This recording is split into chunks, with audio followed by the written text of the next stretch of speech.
प्रज्ञा पुराण प्रथम अध्याय। 18 पुराणों में एक ये 19वां पुराण युगानुरूप परम पूज्य गुरुदेव ने लिखा है। हर युग में अपनी अपनी समस्याएं होती हैं और उन समस्याओं का समाधान पुराणों में मिलता है। पिछली समस्याएं आज के समाधान नहीं हो सकते, इसलिए इस युग की समस्याओं का समाधान करने के लिए इस युग में युग पुराण प्रज्ञा पुराण की रचना परम पूज्य गुरुदेव ने की है। यदि हम इसको ठीक प्रकार समझेंगे तो आधुनिक युग की समस्त समस्याओं का समाधान हमें प्राप्त होता रहेगा। पहला अध्याय प्रज्ञा पुराण। लोक कल्याण के लिए जन जन तक धर्म धारणा का प्रसार विस्तार करने का व्रत लेकर निरंतर विचरण करने वाले नारद ऋषियों में सर्वश्रेष्ठ गिने गए और देवर्षि के मूर्धन्य समान से विभूषित हुए। एकमात्र उन्हीं को ये सुविधा प्राप्त थी कि कभी भी बिना किसी रोक टोक विष्णु लोक पहुँचे और भगवान से निकट बैठकर अभिष्ट समय तक प्रत्यक्ष ज्ञान चर्चा करें। ये विशेष सुविधा उन्हें लोक कल्याण को ही आत्म कल्याण मानने की परमार्थ परायणता के कारण मिली। वे समय समय पर भगवान के समीप पहुँचते और सामयिक समस्याओं पर विचार करके तदनुरूप अपना मत बताते और भावी कार्यक्रम निर्धारित करते। एक बार नारद जी के मन में जिज्ञासा उठी कि उच्च स्तर के लोग तो ब्रह्म विद्या के गहन अवगाहन के लिए समय निकाल लेते हैं, संचित सुसंस्कारिता के कारण कठोर व्रत धारण योगाभ्यास एवं तप साधना भी कर लेते हैं, किंतु सामान्य जनों की स्थिति मन स्थिति परिस्थिति उथली होती है। ऐसी दशा में वे अधिक कर नहीं पाते। थोड़े में सरलता पूर्वक आत्मकल्याण का साधन बन सके ऐसा मार्गदर्शन उन्हें प्राप्त नहीं होता। अस्तु भगवान से पूछना चाहिए कि सर्वसाधारण की सुविधा का ऐसा ब्रह्म ज्ञान आत्मविज्ञान एवं योग साधन क्या हो सकता है जिसके लिए कुछ अतिरिक्त न करना पड़े। मात्र दृष्टिकोण एवं जीवनचर्या में थोड़ा परिवर्तन करके ही जीवन लक्ष्य को पूरा करने का प्रयोजन सध जाए। नारद जी के मन में इस प्रकार की जिज्ञासा उठती है और उसके समाधान के लिए नारद जी विचार करते हैं। प्रसन्न चित्त इस पूछताछ के लिए देवर्षि नारद बैकुंठ लोक पहुँचे। नारद ने नमन वंदन किया, भगवान ने भी उन्हें सम्मानित किया। परस्पर कुशल क्षेम के उपरांत अभिष्ट प्रयोजनों पर चर्चा प्रारंभ हुई जो संसार की कल्याण कामना से युक्त थी। प्रसन्न चित्त देवर्षि ने विनयपूर्वक पूछा, हे देव, संसार में जीवनचर्या को ही साधनामय बना लेने और परम लक्ष्य प्राप्त कर सकने का सरल उपाय बताएं।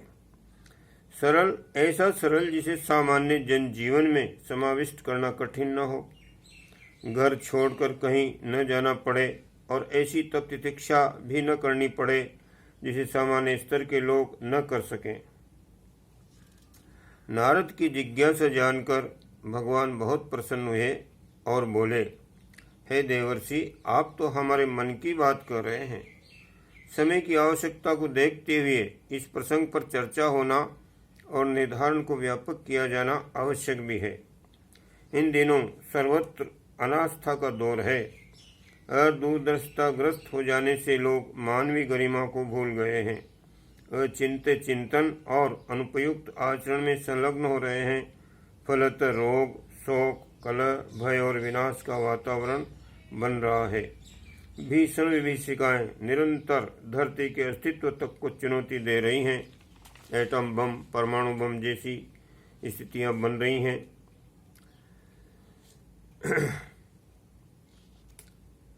मनुष्य की ऐसी दशा में अपनी प्रतिज्ञा अनुसार नए अवतार की व्यवस्था बन गई। प्रज्ञा अवतार नाम से इस युग का अवतरण भूलोक के मनुष्य समुदाय की मन स्थिति एवं परिस्थिति में भारी परिवर्तन करने जा रहा है। सृष्टि क्रम में इस प्रकार का ये 24वां निर्धारण है। मनुष्य की वरिष्ठता श्रद्धा, प्रज्ञा और निष्ठा पर अवलंबित है। इन्हीं की न्यूनाधिकता से उसका व्यक्तित्व उठता गिरता है। इसी व्यक्तित्व के उठने गिरने के कारण उत्थान जन्य सुखों और पतन जन्य दुखों का वातावरण बनता है। इन दिनों मनुष्यों ने आंतरिक वरिष्ठता गंवा दी है, फलतः अपने तथा सबके लिए संकट उत्पन्न कर रहे हैं।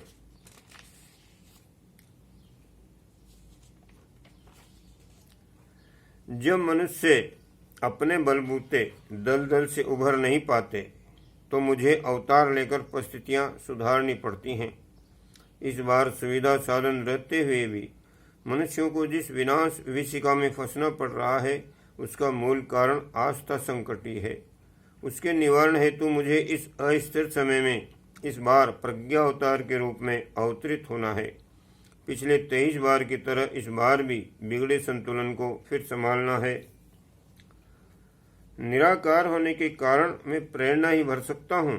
गतिविधियों के लिए शरीरधारियों का आश्रय लेना पड़ता है। इसके लिए वरिष्ठ आत्माएं चाहिए। इन दिनों अग्रदूत बनाने के लिए उन्हीं को खोजना, उभारना और सामर्थ्यवान बनाना है, जिससे कि अपने प्रभाव वर्चस्व से वे समूचे समुदाय की दिशा बदल सकें, समूचे वातावरण में परिवर्तन प्रस्तुत कर सकें। हे नारद, इसके लिए हम लोग संयुक्त प्रयास करें। हम प्रेरणा भरें, आप संपर्क साधें और उभारें। इस प्रकार वरिष्ठ आत्माओं की प्रसुप्ति जागेगी और वे युग मानवों की भूमिका निभा सकने में समर्थ हो सकेंगे। इससे आपके आगमन और हमारे आमंत्रण का उभय पक्षीय प्रयोजन पूरा होगा। तब नारद ने उत्सुकता पूर्वक पूछा, हे देव, इसके लिए क्या करने की आवश्यकता है? वरिष्ठों को कैसे ढूंढा जाए? उन्हें क्या सिखाया जाए और उनसे क्या कराया जाए, जिससे युग संधि की बेला में अपनी भूमिका से वो मूर्धन्य आत्माएं स्वयं धन्य बन सकें और समय को धन्य बना सकें?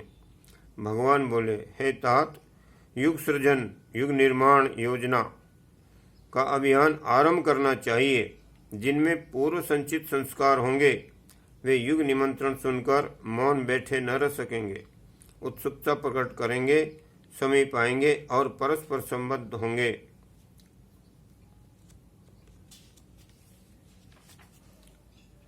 ऐसे लोगों को ही सत्पात्र माना जाए और उन्हें उस तत्व ज्ञान का सार संक्षेप में हृदयंगम कराया जाए जिसे अमृत कहा गया है, जिसकी तुलना सदा पारसमणि और कल्पवृक्ष से होती रही है। वही तत्व ज्ञान तुम्हें बताता हूँ। तत्व चिंतन से प्रज्ञा जागती है। प्रज्ञावान आत्मनिर्माण में जुड़ता है। जिसके लिए आत्मनिर्माण कर पाना संभव हो सका है, उसके लिए विश्व निर्माण की भूमिका निभा सकना अति सरल है। भले ही वह बाहर से कठिन देखती हो। ज्ञान ही कर्म बनता है। कर्म से प्रयोजन पूरे होते हैं, इसमें संदेह नहीं है। उस सद्ज्ञान की देवी महाप्रज्ञा है, जिनकी इन दिनों उपासना, साधना और आराधना का व्यापक उपक्रम बनना चाहिए।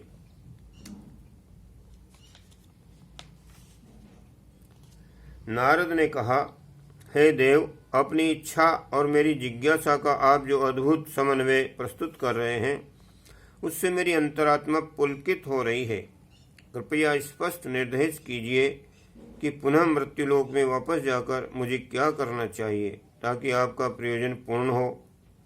भगवान बोले, हे तात, सर्वप्रथम दिग्भ्रांतों को यथार्थता का आलोक दिखाना और सन्मार्ग अपनाने के लिए तर्क और तथ्यों सहित मार्गदर्शन करना है। दूसरा उपाय इस आधार पर उभरे हुए उत्साह को किसी सरल कार्यक्रम में जुटा देना है ताकि युग धर्म से वे परिचित और अभ्यस्त हो सकें। इन दो चरणों के उठ जाने पर आगे की प्रगति का आधार मेरी अवतरण प्रक्रिया युगांतरीय चेतना स्वयं संपन्न कर लेगी।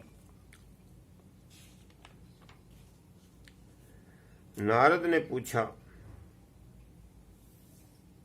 भगवान और भी स्पष्ट करें कि क्या करना और क्या कराना है। भगवान बोले, हे तात, एक बार उत्तराखंड के हिमाच्छादित एक शुभ आरण्यक में महाप्राज्ञ पिपलाद के तत्वावधान में 5 दिवसीय प्रज्ञा सत्र हुआ था। उसमें क्रमशः अष्टावक्र, श्वेत केतु, श्रृंगी, उद्दालक और दुर्वासा ने 5 जिज्ञासाएं की थीं। तत्वदर्शी महाप्राज्ञ ऋषि ने उनके समक्ष ब्रह्म विद्या का सार संक्षेप प्रस्तुत किया था। वह सर्वसाधारण के समझने समझाने योग्य है, साथ ही लोक परलोक में उभय पक्षीय रिद्धि सिद्धियां प्रदान करने वाला भी है। उस प्रसंग का तुम्हें स्मरण दिलाता हूँ। ध्यान मग्न होकर हृदयंगम करो, सुनियोजित करो और प्रज्ञा पुराण के रूप में सर्वप्रथम वरिष्ठ आत्माओं को, उसके उपरांत उनके द्वारा सर्वसाधारण को हृदयंगम कराओ।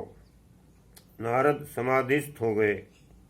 भगवान ने उस समय प्रज्ञा पुराण नारद को कंठस्थ करा दिया और कहा, इस युग चेतना की वर्षा मेघों की तरह सर्वत्र बरसाओ। अनास्था के आतप से सूखी धर्म धारणा को फिर से हरी भरी बना दो। तुम्हारा प्रथम काम यही है। नारद बोले,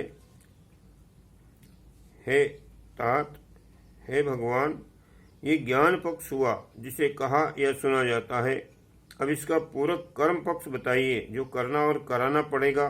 ज्ञान और कर्म के समन्वय से ही समग्रता उत्पन्न होती है। विष्णु भगवान ने कहा, ज्ञान के लिए प्रज्ञा पुराण का कथा विवेचन उचित होगा और कर्म के लिए प्रज्ञाभियान की बहुमुखी गतिविधियों में से वरिष्ठों को उन्हें अपनाने की प्रेरणा निरंतर देनी चाहिए। युग सृजन में सहयोग करने के लिए सभी भावनाशीलों में समयदान, अंशदान की उमंग उभारनी चाहिए। वरिष्ठों की संयुक्त शक्ति से ही दुर्गा अवतरण जैसी प्रचंडता उत्पन्न होगी और युग समस्याओं के निराकरण में समर्थ होगी। आज धर्म चेतना को पुनर्जीवित करने के लिए इस युग की अधिष्ठात्री महाप्रज्ञा ऋतंबरा गायत्री को लोकमानस में प्रतिष्ठित किया जाए। हे नारद, पराक्रम की प्रखरता के लिए सर्वत्र यज्ञीय पवित्रता, उदारता एवं प्रचंडता को प्रखर करने की आवश्यकता है।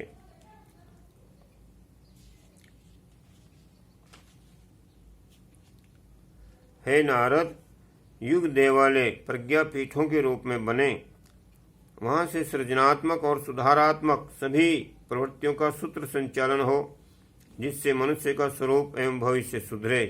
साथ ही महान परिवर्तन के लिए आवश्यक पृष्ठभूमि भी बनने लगे।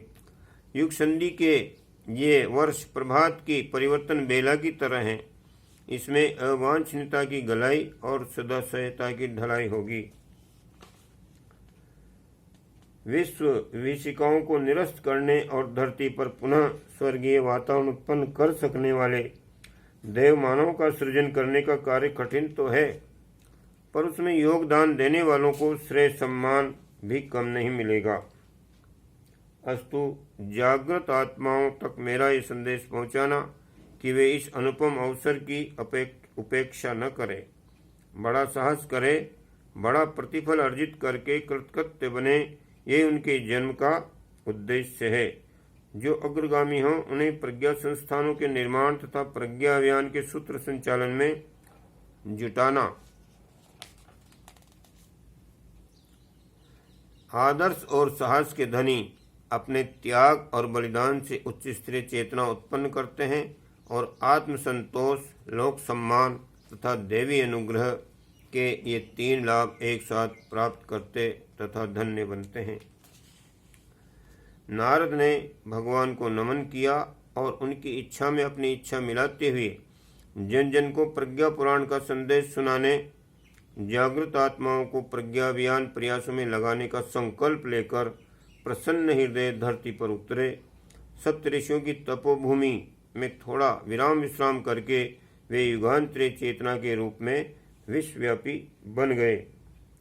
इति श्री मत प्रज्ञा पुराणे ब्रह्म विद्यात्म विद्यो युग दर्शन युग साधना प्रतिकरणयो श्री विष्णु नारद संवादे लोक कल्याण जिज्ञासा इति प्रकरणो नाम प्रथमोध्याय समाप्त। ओम शांति शांति शांति।